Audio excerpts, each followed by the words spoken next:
plump prawns, live mussels, juicy chicken thighs, spicy chorizo, all deliciously nestled in a bed of beautifully cooked and flavorful rice. Today I'm going to show you how to make the iconic Spanish dish, paella.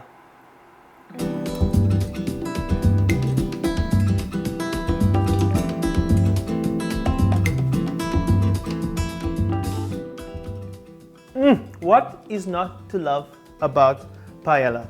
Paella. There she goes again. Paella. Is it paella or paella? Paella. She is the grammar police, so she would know how the pronunciation is. I'm sure she did a Google search on Spanish pronunciation of it. So paella. Paella, I say paella, you say paella. Whatever you want to say, I'm making that today. So let's make paella. Let's start off with a list of ingredients of what you'll need. It will also be in the description box below this video, so if you have any doubts, just go and check there. I've also left a link to the paella pan that I've used for today, as well as the induction plate that I'm using. So let's go. We start off with 1 diced onion, 4 cloves of garlic, 50 ml of sweet tomato paste. The star of the show today is saffron, and that's 2 big pinches, about 20 threads of saffron. We've got some chopped parsley for garnish at the end of the meal.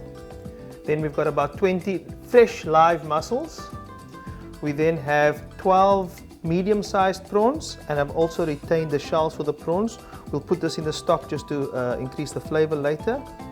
I've got 6 chicken thighs that are chopped in half, bone in and skin on. You can choose to use boneless and skinless chicken thighs if you want.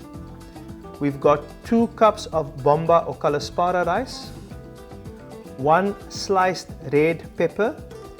We're going to use a healthy amount of olive oil, so this is extra virgin olive oil that I've got in here. Then I've got smoked and sweet paprika. This is Spanish paprika. You can use whatever is available to you. I've got 150 grams of chorizo, and then we've got, in this pot here, we've got 1 liter of chicken stock and 1 liter of fish stock. So that is what we are doing today. So we start off by preparing the stock. What we're doing here is just creating the stock that's essentially going to cook the rice and add a lot of flavor to the rice. So your stock is very, very important. So what you want to do is, I've reserved the shells that I've taken off the prawns, and what we're going to do now is we're actually going to add the shells into the stock, and here what we are doing is just going to let that cook and draw the flavor into the stock.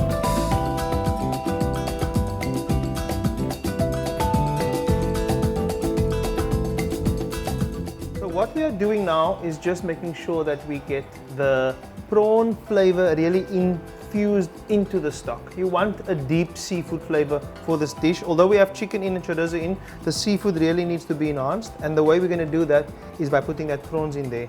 Let it simmer for about 10 minutes, and then when it's done, you can keep it on low heat somewhere, or you can take it off. We're going to use it later back in the paella dish. So in my hands, I have a typical paella pan. This version I have has got an enamel coating. There are ones without enamel, stainless steel. Whichever pan you choose to use, you want to make sure that it's wide and short-sided. Essentially, the rice needs to cook in one even layer. And the way you achieve that is by quite a wide pan. So this pan is nice because if you want to move it around, it's got some handles to do that. Whatever pan you choose to use, just make sure it's wide enough so that the rice cooks quickly and that it heats up quickly, so that your stock, when it boils, cooks the rice in one even layer. We're going to get the pan nice and heated up, and we're going to add quite a bit of olive oil. The olive oil does a couple of things. It does add flavor to the dish, but it also makes sure that we coat the rice quite nicely and all the other things that's going to go in there. So it's about 50 ml of olive oil that we're putting into the pot. To that, we're going to add our chorizo. What I like that the chorizo does in this dish, it adds a smokiness and a flavor to the pot that makes it really, really great. Now, if you are a paella purist, please look away now. We know that chorizo doesn't belong in paella in the traditional recipes. This is my version, so I like chorizo. I'm going to put chorizo in. So we're going to get the chorizo nice and crisped up. It's going to take about 2 minutes.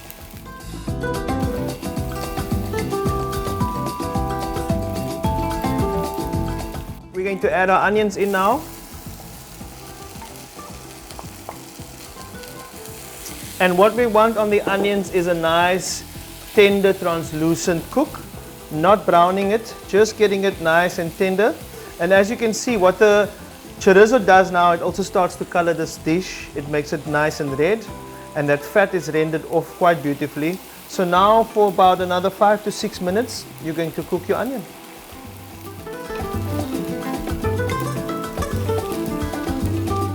So as soon as the onions are translucent, we add in the red pepper and the garlic. And here again, we're not going to mix ourselves up for too long. We are going to just get a little bit of cook onto that. Just make sure it's all incorporated into the dish. So some people like to dice their red pepper. Some recipe calls for diced. I like to slice mine. I like a little bit of chunkiness of the red pepper in the dish. So now I'm going to add my paprika. So this is the smoky hot paprika, and this one is the smoky sweet paprika. By ensuring that you get a little bit of heat on the paprika, it also just brings out the flavor and develops the flavor a bit more. I'm going to just mix that around just a little bit. And here we're now going to increase the heat, because up next we're going to add the chicken. So we're going to add the chicken straight into the pan here. We also want to make sure that we season the chicken. A little bit of salt and pepper. So as you can see, we've got a nice browning on the chicken now. The chicken is browned up lovely. Next up, we're going to add the tomato paste. And you want to cook the tomato paste for about 2 or 3 minutes, just until you'll see the color of the tomato paste change a bit in the dish. It's a little bit bright red now. It goes from a bright red to a darker red. And at that point, we're ready to add the rice. This rice is called Bomba or Kalaspara rice. This rice is not risotto or arborio rice, which you can use in this dish if you want to. So the end result here, the thing that you're looking for is a dry pan at the end with individual grains of rice. So if you're using Kalaspara rice or Bomba rice, that is what you'll get. But if you're using risotto or arborio rice, what you're going to end up is with a dish that's a little bit more starchy. Not quite a paella, more like a risotto. That's also okay, that's fine. You use what you can use.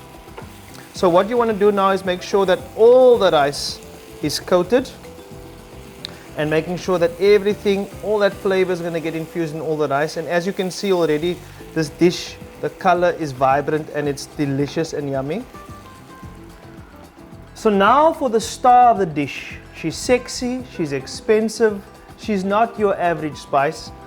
Spanish saffron is very expensive. In fact, it's the most expensive spice in the world. If you don't have saffron in your dish, you're not making paella. Without saffron, it's simply not paella. So what I do with my saffron, I'm going to add it into the stock just before I add it into the rice. The saffron adds a smokiness and a fragrance to this rice that you simply can't replace with anything else. It also is going to tint the rice, similar to what turmeric does in Indian cuisine. It's going to give it a nice hue. So when you put the saffron into the stock, it's just going to color the rice and infuse the flavors in there. And now we pop the stock into the pan.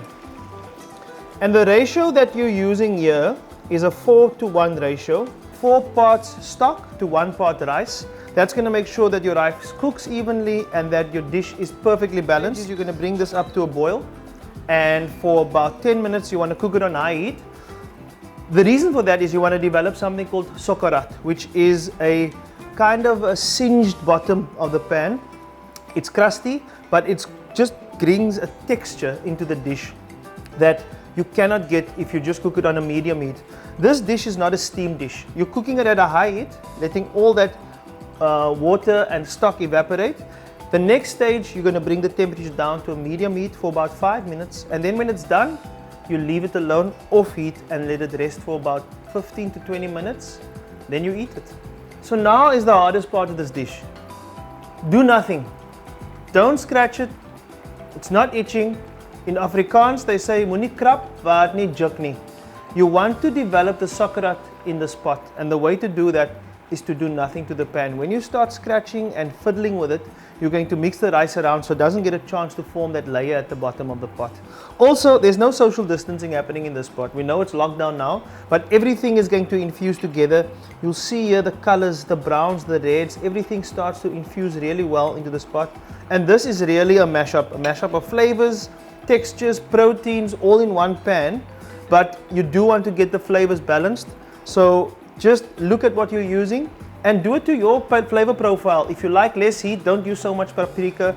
If you want it a little bit more sweeter, you could add in some sugar. It's completely up to you. Make the dish your own. That's what I believe in cooking. You want to make every dish that you cook your own. Use recipes as a guide, but then make it your own, because at the end of the day, if you don't enjoy the food, you're not going to eat it. So don't worry. We didn't forget about the seafood. My pet peeve, I absolutely hate overcooked seafood. So you'll see we didn't add the prawns or the mussels in earlier to the pot. We're going to add them now. This has been going for about 5 minutes with the stock. We've got another 5 minutes to go on high heat. So right now what I'm going to do is start placing the prawns into the pot. And here, I mean, you can chuck it all in. You can place it how you want it. I like to do a little bit of decoration here. My stylist wife, you know, she wants to make sure that everything is looking pretty. So I'm going to just make sure that everything is kind of submerged here. Here we can maybe do a little bit of social distancing in the pot. And I'm going to use my spoon just to submerge the prawns in the stock. And again here, this is not going to really cook too much. It's going to cook on top of the heat, so it cooks a little bit gently, but you don't want to cook seafood for too long, otherwise it gets tough and hard. So here, as the rice is cooking, the prawns are also going to be cooking. So in the next 5 minutes, we're going to drop this heat down. So what we're going to do now is lower the heat down, and at this point, you're going to cook it for between 6 to 8 minutes, and it really depends on your heat, on your pan. We're going to add the mussels into the pot now. And this mussels will cook as this pot is simmering. It takes a little bit of practice to obviously make sure you get your temperatures right and your mussels right, but if your mussels and your prawns aren't cooked, you can always add it to the pot for a little bit more and make sure it cooks a little longer. So here, again, no social distancing going on in this pan. We're going to make sure, I don't know if I'm going to fit all the mussels in, but I'm surely going to try. So that's it, we're done with the cooking time now. And again, you have to adjust your cooking time according to your pan and your flames and what you've got in your pot. We've got quite a full pot, so it's gone on a little bit longer than I anticipated, but it's been 10 minutes on high heat, 10 minutes on a lower to medium heat. We're now going to take it off and just let it rest for about 10 minutes. Once it's rested, we're going to garnish it with some parsley, and then it's ready to serve. So it's been resting for about 10 minutes. It's still warm, so it hasn't got cold. We're now going to garnish it with some beautiful parsley, and that pop of green just brings everything to life. And as they say, the proof is in the pudding. So I'm just going to dig in here and just grab a little bit of chorizo, some rice, a little bit of prawn there.